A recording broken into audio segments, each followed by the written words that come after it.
Selamat sore, teman-teman dan dosen pengampu Bu Francisca Uli Marcinta, SOSOS, MHUM. Perkenalkan, nama saya M. Arsya Satria Pradana. Hari ini saya akan mempresentasikan PowerPoint UTS Pendidikan Kewarganegaraan yang berjudul Keadilan. Keadilan merupakan salah satu tujuan hukum yang paling banyak dibicarakan sepanjang perjalanan sejarah filsafat hukum. Tujuan hukum bukan hanya keadilan, tetapi juga kepastian hukum dan kemanfaatan hukum. Idealnya hukum memang harus mengakomodasikan ketiganya. Putusan hakim misalnya sedapat mungkin merupakan resultan dari ketiganya.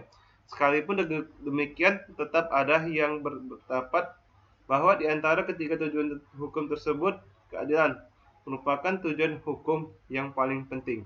Bahkan ada yang berpendapat bahwa keadilan adalah tujuan hukum satu-satunya. Keadilan hukum adalah keadilan yang pada asalnya tidak berbeda, tetapi bila mana telah dijadikan landasan ia menjadi berlainan. Teori keadilan menurut Plato, sebagaimana dikutip oleh Suteki dan Galang Taufani, keadilan adalah di luar kemampuan manusia biasa.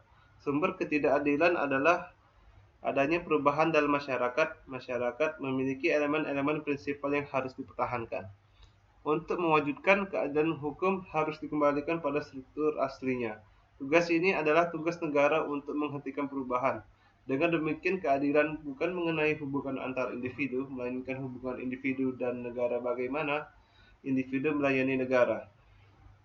Keadilan hukum juga dipahami secara metafisik keberadaannya sebagai kualitas atau fungsi makhluk supermanusia yang sifatnya tidak dapat diamati oleh manusia.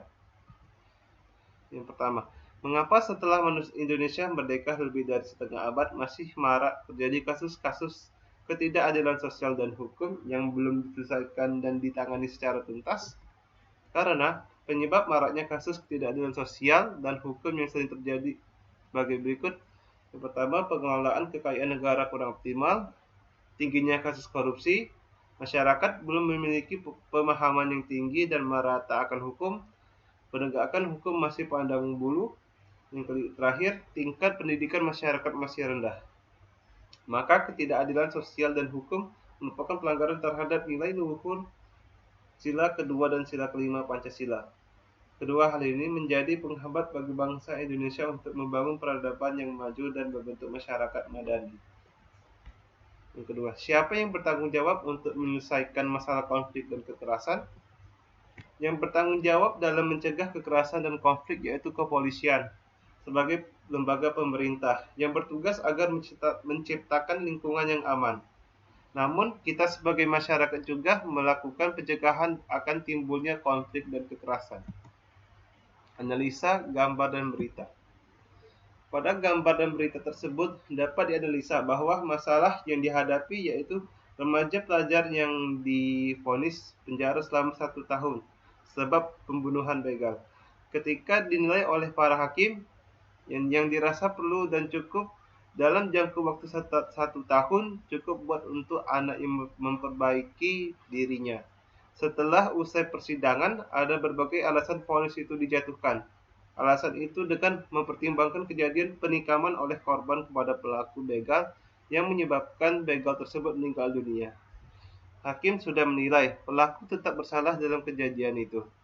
Meskipun pelaku sedang dalam posisi membela diri, diketahui hakim memvonis pelaku dengan pasal 351 ayat 3 KUHP tentang penganiayaan yang menyebabkan kematian dalam sidang pembacaan vonis di Pengadilan Negeri Kepanjen.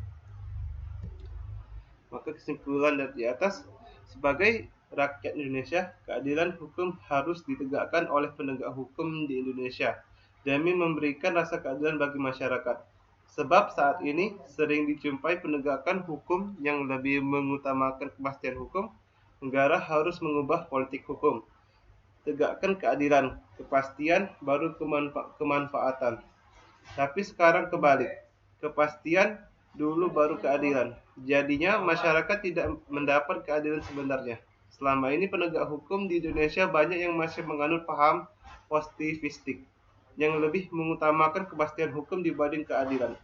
Hal itu berdampak pada banyak bermunculan kasus yang menggambarkan keadaan substansial telah terpisah dari hukum, seperti kasus pencurian satu buah semangka, kasus pencurian kapuk randu, kasus penebangan dua batang bambu di Magelang, kasus Lanjar Sugianto, dan kasus-kasus lain sebagainya.